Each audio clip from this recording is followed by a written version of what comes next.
Minister Reddy, you were speaking earlier on about the challenges that you faced in the context of a newly formed state and trying to respond to the pandemic.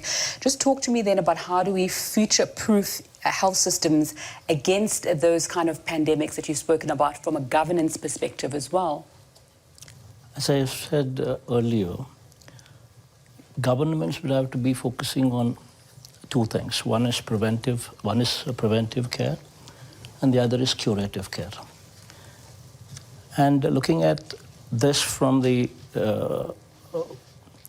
lens of how to improve this health care, one would have to be talking about availability, accessibility of health care, and also affordability of health care.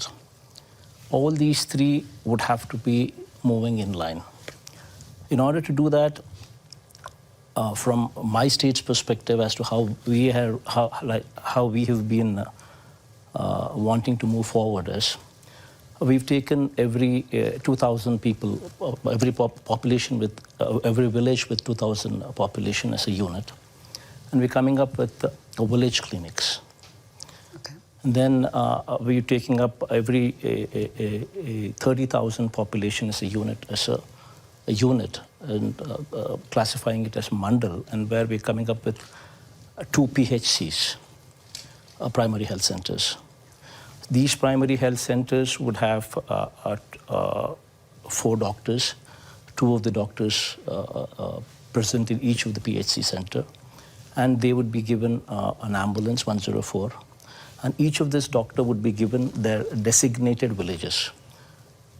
So 5 villages or 4 villages, depending on the mandal size, to each of these doctors. And these doctors, every alternate day, would hop onto the ambulance and visit the village. And they would become the family doctor for that village.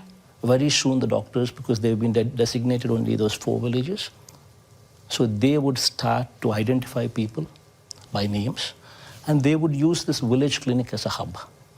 This village clinic primarily would be having an A&M, nursing graduate, mid-level health practitioner, and ASHA workers that we spoke about also reporting there. So that would take care of the preventive part. Now comes the curative part. The curative part would be dealing with the community, with district hospitals, the teaching hospitals.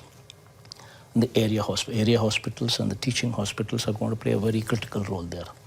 So there we are coming up with every parliament taken as a unit